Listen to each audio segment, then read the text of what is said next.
Turn over to Psalm 101. We did not finish that. We're in Psalm 23 this morning, but let's finish Psalm 101. On the very last part. If you don't have your outline, that's okay. We're going to work our way through the last couple verses there. Psalm 101.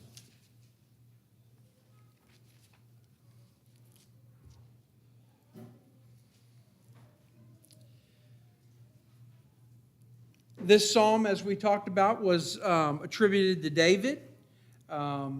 We can look at several different times of when he wrote it. Maybe when he first became king in Hebron, maybe later in Jerusalem during his reign, maybe when he brought the Ark of the Covenant. Those are three of the suggestions that are made about when he wrote this psalm. It doesn't really affect the content that much, but I think it is interesting to see that maybe when he was in Jerusalem, these words came to him, and he penned these words. Maybe when he was finally in that seat of power, when he was finally in the city of God, he was able to write these words. We broke down the psalm into several different points in our parts, and verses 1 through 4, we talked about David's goal, David's focus, David's conduct, David's desire, David's righteousness, and David's restraint. That was 1 through 4. In verse 5, we talked about where David talks about the conduct of others. Did we get to that? I think we did verse 5. Look at 5a, Psalm 101, the first part of verse 5. It says, yeah, we did get this because I remember I explained verse 6 to you. We talked about Harding? Harding? H-A-U-G-H-T. Haughty. Oh, okay. I thought you were saying Harding. And I'm like, did I talk about Harding last week? I've never been to Harding. I've never been there. But I know it's there. So verse 5, whoever secretly slanders his neighbor, him I will destroy. The one who has a haughty look and a proud heart, him I will not endure. My eyes shall see of the faithful of the land, that they may dwell with me. He who walks in a perfect way, he shall serve me. He who works deceit shall not dwell within my house. He who tells lies shall not continue in my presence. Early I will destroy all the wicked of the early I will destroy all the wicked of the land, that I may cut off all the evildoers from the city of the Lord. So in those last few verses, David says a lot. He says an awful lot. There in the beginning of verse 5, he talks about those who are slanderers. Those who secretly slander him. Whoever secretly slanders his neighbor, him I will destroy. A couple things about the word slander here. Dehall said it's evil speaking that destroys the one who is the intent to destroy the one who's being talked about. And that's not a surprise to us. Slander is usually done when we want to harm another person, so they get slandered. Kaufman says this. He says, this may refer to a person hauled into court because he has falsely accused his neighbor. This is a slanderer. Albert Barnes, not a member of the church, wrote a pretty good commentary. Albert Barnes said, if a man has any good to say of another, he will likely say it openly. If he has any evil to say, it will likely be said in secret. Again, I don't think any of that surprises us when we talk about the idea of slander. We get that. We know why it's taking place. We know that it's usually done behind the scenes. Why isn't it done or said face to face? Because then you have to give an answer for it. You see, if you slander to somebody's face, then you got to give a defense. Well, this is why I said that. This is why I called you this. This is why I accused you of that. And most people don't want to do that. They don't want to have to give a response to a reason for something that they're saying. So they say it behind somebody's back. The thing that I offer there, that's Dehoff, Kaufman, and Barnes. I'll offer to you that one who tells a lie, and by doing so, the slanderer here, so harms the truth. He's harming the truth by his slander. if it was truthful, he'd speak it openly. If it was truthful, he wouldn't have any problem telling it to other people. He wouldn't be whispering it in the night or anything like that. So it's clearly one who's trying to harm another person. David's actions to this, go back to verse 5 again. Whoever secretly slanders his neighbor, him I will destroy. This is David's response. He takes it very seriously. I will destroy. I'll ruin him. Julie. Well, yeah, we can. Your neighbor is those who are associated around you. Your neighbor are not necessarily... I know he's talking about somebody who's doing wrong here. I don't think that's the only context of the neighbor, is it's the wrong person. I think the neighbor could be anybody that's around us, that's in our social circle, our neighbor. Love thy neighbor. Doesn't just mean your friends. It means love those around you. And go ahead. Well, it's like Jesus said when one of the lawyers asked him, and he said, "You shall love thy neighbor." He asks, "Who's my neighbor?" Right. And he gives the parable of the Good Samaritan. Right. The priest and the Levite who they would have expected to stop and help, didn't help him. But then the Samaritan, who the Jews had no dealings with, who they considered their enemies, True. came and helped them. True. That's right. A Jew stopping to help a Samaritan is a big deal. But you see in that, who is the neighbor? The neighbor was the one who is in need. Who is our neighbor? Well, our neighbor are those that are in our friend circle. Our neighbors are those that we want to influence, that we want to share the gospel with. Our neighbor are those individuals that we associate with. All are worthy of the gospel. Even though there may be struggles and just to make it an easy analogy, imagine Iran. Imagine Iran and all the conflict that's going on between us and Iran, all the things that are taking place. Imagine stopping to help an Iranian. It's not something that an American would, that would be out of the norm.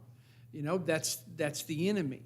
That's somebody that we're in conflict with. That's somebody that we're not on friendly terms with. But they're still our neighbor. Those in Iran are still worthy to hear the gospel. I know they don't. I understand they don't want to hear it. I get it. But they're still worthy to hear the gospel. They're still worthy of God's love for them. And so we want to remember that. John 3:16 still applies to them. For God so loved the world. So we want to have that understanding. I guess what I'm saying, Julie, is our neighbor is sometimes bigger than we think. Bigger than we think. And definitely more important than we sometimes think. So David says of the contact of these individuals that I will destroy. So this is a serious time. This is in this psalm, we're only in 6 verses. David talks about destruction. He talks about doing this. And this isn't the first time that he does it in this psalm. I think that's said to show the seriousness of David.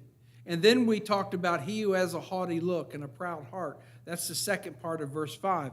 The one who has a haughty look and a proud heart, him I will not endure. And I think I gave you this in Carta Dictionary, which is an online dictionary. It's been around for a while. Came out with Microsoft 95. So you're talking Microsoft 95 was, I don't know what, we're on Windows 11 now. So it's quite a bit ago. 95 is what, 31 years ago? Anyway, pretty good little dictionary. It says haughty, behaving in a superior, condescending, or arrogant way. I'm superior to everyone is going to be the attitude. A proud heart, one who says, look at me, look at how good I am. This is the individual who has no humility. I want to be the standard by which everything is judged. Watch what I'm doing. See what I'm doing. This isn't an individual working behind the scenes to achieve something. This isn't an individual saying, hey, we're all in this together. Let's all help one another together. This is an individual who says, I want the focus to be on me and solely on me. There's the absence of humility. David's action here is from what he says. He says, I will not endure. I won't tolerate it. Okay? I won't put up with it. And we probably have all reached a time or two when we wouldn't endure something any longer. David says, I don't want to endure this. I don't want to go through this. If you think about David writing this when he's finally in Jerusalem, there's still probably turmoil going here and there. You still got Saul's followers who are still around and things like that. It probably was a time when there was slander that was going around, when things were being saved. And then I told you about verse 6 there.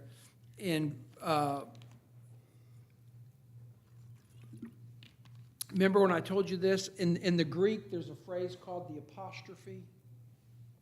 It's not a phrase. It's a way of writing where somebody is telling you a story and then they pause for a moment. They say something, then they come back to what they were originally talking about. And like I told you, we do it all the time. I have to go to the store and pick up a gallon of paint. And that reminds me, Mrs. Johnson, I need to say hi to her, make sure I check on the family and see how they're doing. Anyway, I need to get a gallon of white paint because that's the paint. I paused. I was talking about getting my paint. I stopped. I talked about Mrs. Johnson. Then I went back to my paint color that I need. It's a pause. You see that here in what David is saying. You see a pause taking place in the midst of what he's doing. So you have verse 5, he who secretly slanders his neighbor, him I will destroy. The one who has a haughty look and a proud heart, him I will not endure. My eyes shall be on the faithful of the land, that they may dwell with me. He who walks in a perfect way, he shall serve me. This is good and this is positive. He who's with me. Verse 5 isn't anybody who's with him. Verse 7, he goes back to those who are talking deceit. So verse 6 is this moment where David launches into that which is good, that which is wholesome, that type of thing that he would encourage. My eyes shall be on the faithful of the land. This is where my focus is going to be. And then he goes back to talking what he's talking about in verse 7. He who works deceit shall not dwell within my house. I won't even allow him in my family. I'm not going to put up with that. He who tells lies shall not continue in my presence. I'm going to remove myself from him. Or maybe since David is the king, maybe it's more accurate to say he'll be removed from me. And that could be the case. So you see this word. The word used here for deceit means treachery. You're a treacherous person. That's never a good thing. And he shall not be welcome in my home. Truth is to be valued, according to David. Honesty is a character issue. And so he stresses it. Then there's verse 8. Verse 8 again is David focusing on what he'll do. It's the 9th time he's going to use the phrase, I will. Verse 1, I will. Verse 1, I will. Verse 2, I will. Verse 2, I will. Verse 3, I will. Verse 4, I will. Verse 4, I will. Verse 4, I will. Verse 8, I will destroy all the wicked of the land, that I might cut off all the evildoers from the city of the Lord. I'm going to put them out of Jerusalem. I'm going to put them out of the city of the Lord. He's going to destroy the wicked from the land. If there's somebody who can do it, David will do it. David is wanting purity. David is wanting purity. If we take it, this is when he begins to reign in Jerusalem.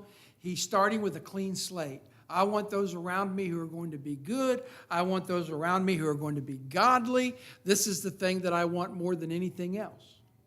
Yeah, I think the verse says, I count the phrase I will 9 times. in those 8 verses. That's correct. 9 times David tells us what his desire is, what his will is. 9 times he tells us, this is what I want to come to pass. This is what I'm hoping will take place. So I think if it's early in his reign, it shows that he's wanting things to be different from Saul's reign. He's wanting things to be done in a different way from Saul did them. He's wanting to start out with purity, so much to the point that he says he'll remove evil from the city. I want us to be a people of God. This is David's pledge. This is what David desires. The king sets the course. The king sets the direction. So David is saying for his people, this is the way we're going to go. This is the type of people we're going to be. Can you imagine if that was done today? Could you imagine? This is what we're going to do as a people. We're going to serve God, love God, worship God. This is what we're going to do as a people. We're going to make God our priority. We're going to make God our focus. This is what we're going to do as a people. We're going to start applying Christian principles to our lives first, that we're doing faithful, that we're living in a godly way. Can you imagine? Maybe things would be different in the world. I don't know. That's what I had for those last couple verses. Any questions or comments? Anybody? All right. Go ahead and turn backward in your Bible to Psalm 23.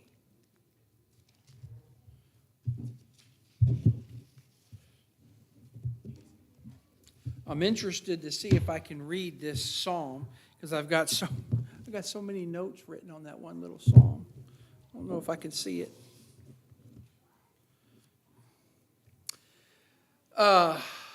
Psalm 23. It deals, of course, with the Lord being a shepherd. This isn't the only psalm that deals with displaying God as a shepherd. Psalm 80 in verse 1 talks about God being a shepherd. Isaiah 40, verse 11, talks about God being a shepherd. Ezekiel 34, verses 11 through 12, talks about God having a flock. And we are the people of his flock. Of course, he's writing to Israel. He's writing to the Jews. So this isn't the only time where that reference as God the shepherd comes up. And then, of course, you remember the New Testament that Christ is spoken of as being the good shepherd in several different places. I think four different places that reference is made, that you have him being the shepherd. So this isn't the first time that we see this. A little bit of background. I think it goes without saying that this is one of the most well-known psalms. Probably if somebody was to ask, what psalm do you know, they'd probably say Psalm 23. It's very popular. It's in books, magazines. People have it on posters. They put it in their office or their classroom, different places like that. It's used in movies, books. It's even been sung about. So it's a pretty well-known song. It's clearly a psalm of David. It is his most personal psalm directed to God. The words my, me, I appear 17 times in 6 verses. That's personal. That's David talking about himself. That's David giving us. I have this thing, in fact, the psalm that I'm working on for next week, I have this thing, and when we originally did this series, what did I call it?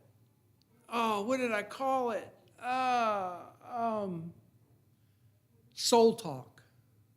This is soul talk. We get to hear what David is thinking. This isn't somebody giving us their interpretation of what David was thinking. This is David giving us the understanding of what he's saying. We're getting to see what he's saying in his soul, what he's speaking in his soul. Soul talk. It's personal.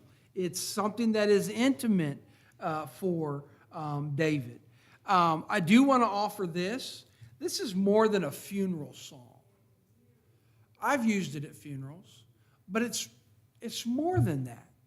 It's a psalm that offers encouragement and guidance anytime. I don't think it should just be relegated to a sad moment in somebody's life. where we just pull out this psalm and we read it. I think it's a psalm to be enjoyed at any time. It's a psalm of encouragement to be used at any time. So it's more than a funeral psalm. So maybe when we're done, you won't think about it only in that context. David here, again, this is just some background. David expresses himself as being of the flock. He sees the need that though he's a king, he needs a shepherd. And isn't that interesting? He needs a shepherd. A guy by the name of David Guzik said this. He said, "It's remarkable that the Lord would call himself our shepherd. In Israel, as in other ancient societies, a shepherd's work was considered the lowest of all works." Isn't that interesting? Yet God says, that's who I am. I'm your shepherd. I'm the one guiding you. I'm the one leading you. That says something. Wouldn't that lend itself to humility? Well, it would be, wouldn't it? This is, the question then comes up, when did David write this psalm? And other than some internal evidence, something you see in the Psalms aren't dated. But you can work out dates in some of them, maybe who they're talking about. Well, this person, reigned or did this or did that, or some event is mentioned. You can talk, but the Psalms aren't dated.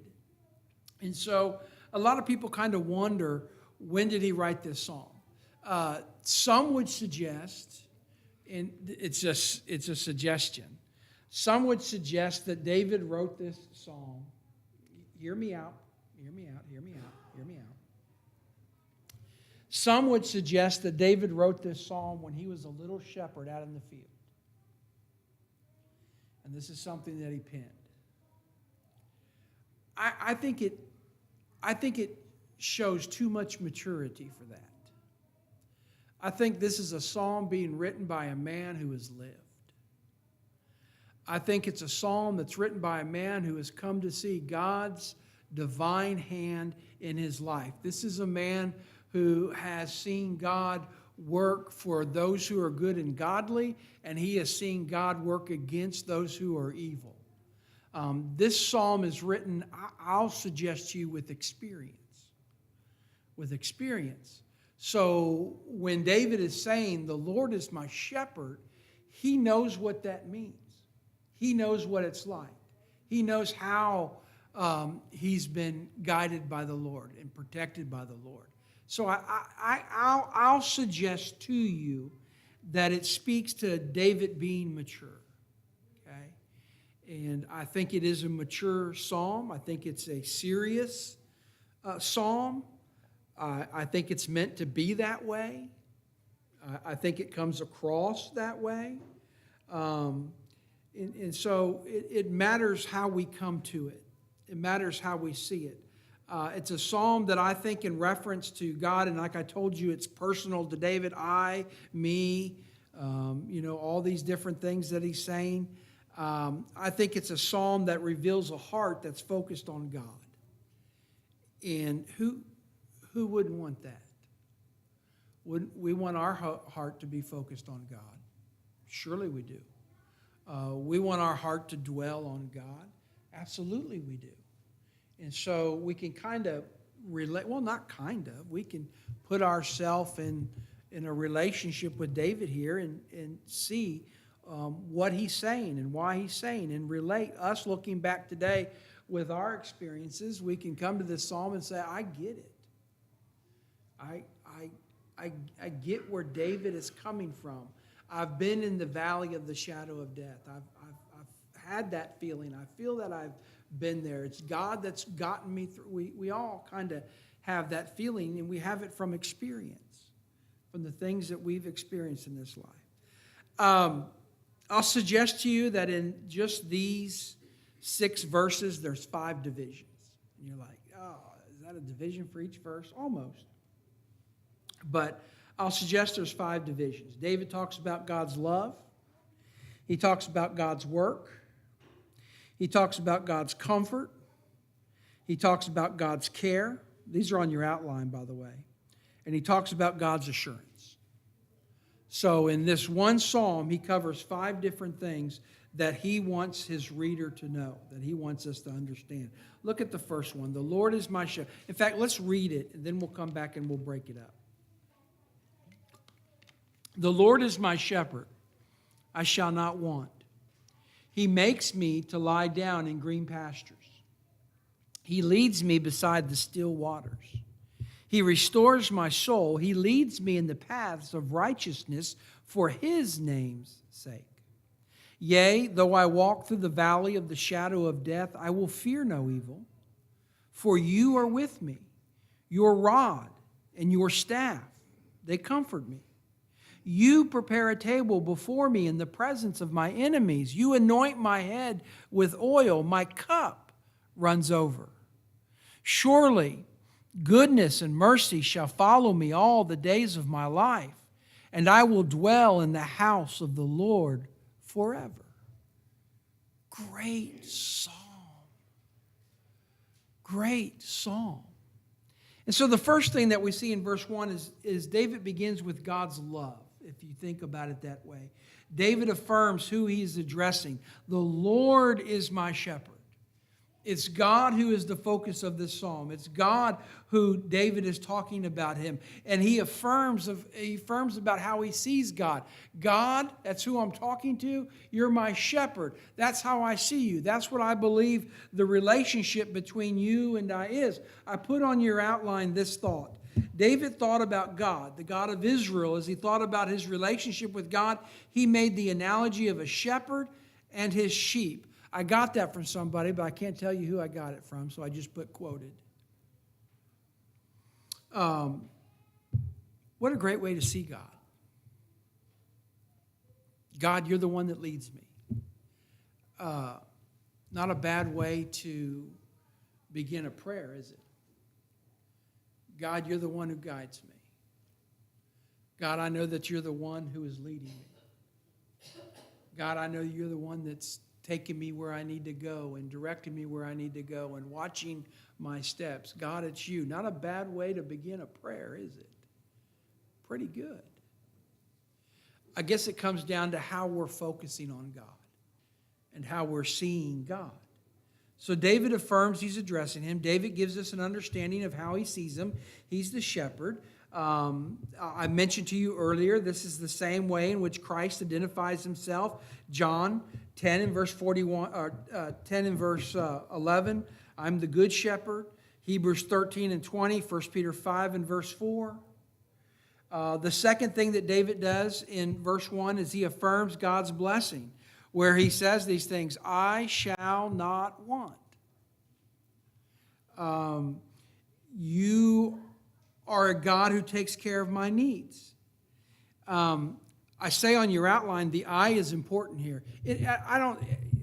We all have different Bible marking things. For some reason, I don't know why, I mark every verse in baptism in blue. I don't know if it's because I symbolize that with water. I have no idea. But in my mind, if it talks about water, it's always blue to me. It's just a habit. Subheadings to me are always in yellow. It's just the way my mind works. Points that I want to make are always in pink. Always in pink. It's just the way I work. But in this psalm, I've circled I shall not be in want. I've circled it. When you circle something, you want to focus on it. You want to emphasize it. And I think David is emphasizing here something that God has done for him. The Lord is my shepherd. I'm not in want.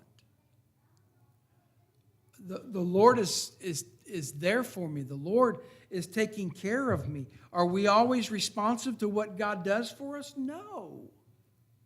But that doesn't mean he doesn't do it for us. This is personal. Just in the first verse, this is personal to David. He sees in God a way of blessing. He sees in God the understanding that for him, God will provide, that God is providing. Dehoff says it this way, trust in the Lord. Trust in the Lord. Does it sound familiar? With all your might. He shall make straight your ways. And so David starts in a strong way. He starts with a focus on God, and he talks about what God has done for him. Lord is my shepherd. I don't want. I have what I need. The second breakdown I'll suggest to you is God's work, and that's in verses 2 and 3. He says, He, God, makes me, that goes with the I, circle the me. He, God, makes me, David, to lie down in green pastures. He leads me, David, He, God, beside the still waters. He, God, restores my, David, soul. He, God, leads me, David, in the paths of righteousness for His name's sake. Because of who He is, because of the reputation He has, because of how He has revealed Himself to the world. This is David's focus. This is his purpose. David turns his attention to what God does. He wants to highlight what God does. David highlights 5 things. The first one in the second part of verse 2 is that God gives him rest. He makes me lie down in green pastures. Those things that are in places that are good, green pastures. Doesn't say barren. Doesn't say empty. Doesn't say void of all life. It's green. It's alive. It's living. This is where He makes me lie down in that which is good, right? And that which is beneficial to me. It's a green pasture. Where would you want God to lead you? Down a land of desolate destruction? I think you'd want the same thing. I think you'd understand it. He makes me lie down in a place that's good. It's a green pasture. It's filled with life and with living. David knows that God understands what he needs. Notice there, He makes me. He makes me. You understand that. Our daughter Bailey, we used to make her clean her room. Trust me, guys, trust me. She needed to clean her room. We made her do it. You're not going out till your room is clean. You're not getting the car until your room is clean. You know what? You're not going to enjoy being on your phone until your room is clean. This is what God is doing. He is looking for a result. He makes me. Why? Because God knows what's best for David. That's why He makes him. David, I'm going to make you because this is what you need. David, I'm going to make you do this because this is going to be beneficial to your life and to your relationship with me. So it's not He suggests to me. David doesn't present it that way. He makes me. God, how can I say it? God wants this. God wants this. So much so that He knows it's the right thing for me, that He makes me do it. He knows what I need. What we come to see today, Matthew 11 and verse 28, come to me all you who are weary and heavy laden, and I will give you rest. It's what we need. It's a plea that Christ makes to everyone. Does everyone follow it? No. Does everyone jump at the chance to have a relationship with Christ? No. But the offer is there. You know, we're of this generation. You hear me say this all the time. I say this. There are, in this very place right here, folks, there's going to rise up a generation who's going to have absolutely no idea who you are. It's going to happen. It's going to happen. There's generations before us. We don't remember who all those people were. We remember a few key names and a few key people. But there's going to come a time when nobody's going to remember that you were here. They're not going to remember your name and what you did. But what they will remember is that you were faithful to God. And because you were faithful to God, they're here today. We're laying a foundation that other people are going to build on. You're laying a foundation that somebody else is going to worship in your pew. They're going to be in your place, and it'll no longer be known as your...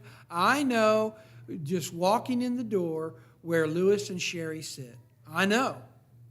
And one day I'm going to sit there myself. One day it's going to be somebody else's seat. Somebody else is going to be sitting there. David is talking long term. David is talking long term.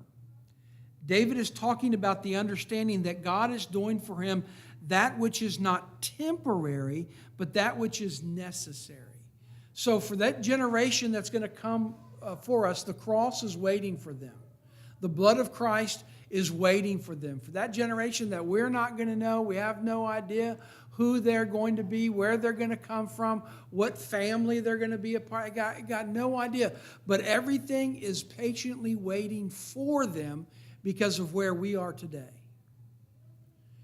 And if we're not faithful, then the chances are they won't be here. It happens all the time. It happens all the time. So we're laying a foundation. David is saying, this is what God wants from me. He wants me to do this. That God wants to give me peace. He makes me lie down in green pastures. He leads me beside the still waters, a place of comfort. You ever picture a little bubbling stream, flowing by your house at night, and you're laying on your pillow and the window's cracked open and there's a nice cool little breeze coming in and you hear the bubbling brook outside and the water just trickling down? Isn't it peaceful? He's not talking about a raging stream. He's not talking about Niagara Falls. He's talking about a place where you can have peace, you see? A place where you can rest. A place that's going to be good, that's going to be beneficial. Kaufman said this. This entire verse speaks of the tranquility that belongs to one in fellowship with God. As far as the metaphor goes, the still waters would refer to any undisturbed watering place for the sheep. But the human application to a life of tranquility appears to be very much in mind. David sees that God is giving him tranquility. Adam Clarke, who's not a member, who wrote another commentary series, Adam Clarke, I think, is a Presbyterian back when Presbyterians used to be Presbyterian. They're not Presbyterian anymore, but they used to be. And Adam Clarke says, perhaps he may here refer to the waters of Siloam or Shiloh that go softly. Maybe he is referring to that. But it's a place of peace. It's a place of tranquility. It's a place of rest. Why does that matter? This, David says, is where God makes him lay down. Not a battlefield. This is where God makes him lay down. Not a place of turmoil. And it's like the same thing that Jesus says, I am the good, come to me, all you who are weary and heavy laden, and I'll give you rest. Worry and heavy laden, that's turmoil. Rest, that's peace. Come to me and I'll give you peace. It's the same thing that we see from David here. Come to me and I'll give you peace. The first part of verse 3, he says, he restores my soul. He gives David restoration. God brings him back to where he needs to be. I found this interesting. Brother Kaufman said the verb used here refers to repentance or conversion. In this context, the restoring or bringing back of the sheep. You bring me back. You restore my soul. You place me where I need to be. You make it possible for me to be one who can find the rest that I so desperately need. In the second part of it, he talks about how God brings him direction. The second part of verse B. He leads me in the paths of righteousness for his name's, he gives me restoration. He gives me direction. He leads me. And isn't this the main job function of a shepherd? He leads me. Can I say something here? And maybe you've always heard it this way, so you're not going to buy it from me. Okay. I'm all right with that. But you often hear that sheep are stupid. They're not dumb. They're dependent. They're dependent. They require a shepherd. They require somebody to look after them. They require someone to take care of them. They're not dumb. They're dependent. And maybe that's why we're called sheep. I didn't call you dumb. We're dependent. We're dependent on God stepping into our life and saying, this is the way you should go. We're dependent on God stepping into our life and saying, this isn't how you should act. Come on, y'all. This isn't the type of person that you should be. You know better than this. We're dependent on God.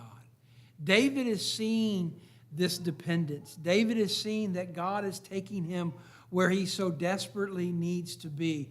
That God is the one who's giving him as his shepherd, that he's taking him in the direction that he needs to go. And then the last part of verse 3 there, for his name's sake. So the glory and honor are given to God as he works through his people.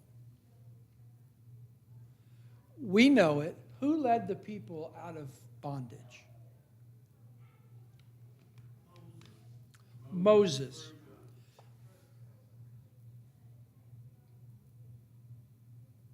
I could point all day long, brother. Ultimately, it's God.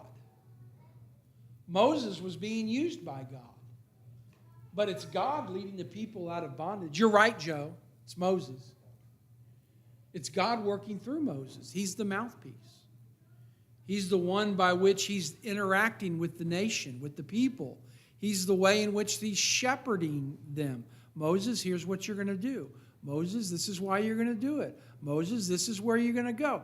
But the sheep say, I'm not worried about that. But the folks are saying, I'm not worried about that. But they're getting angry and upset. I'm not worried about that. You do what I tell you to do, Moses, and everything will be fine. How's that not true for us? Tell me how that's not true for us. This is the way I need you to go, but I don't want to go that way. Well, this is the way that you need to go. But I don't want to do that. But God, through his word, says, no, this is what you need to do. But I don't like doing this. Well, I understand you don't like doing it, but it's what you need to do. This is God giving David the understanding, or David seeing that God is giving him the understanding that this is what needs to be done for my name's sake, because of who I am, David. Because of what I do, David. The last part there of verse 3 has nothing to do with David, but everything to do with God. For me, David, for me, I want this to be done. I want you to do this. I want you to be the person who lies down by the still waters, by the quiet waters, who lays down in the green pasture. For my sake, because of who I am, I want you to do it. I think it's pretty important to see God in that way, don't you? I think we all would. I'm going to hold right there on verse number 4, and we'll pick it up next week. If you have any questions or comments, yes. This song is about trust and faith and knowing and concentrating on what God does for us. We are like sheep. A sheep without a shepherd is going to get in trouble very quickly. It needs the shepherd to get out of that trouble because they don't have enough sense to know the right way. If we ignore God, then we're ignorant. Yeah. Yeah. Charles.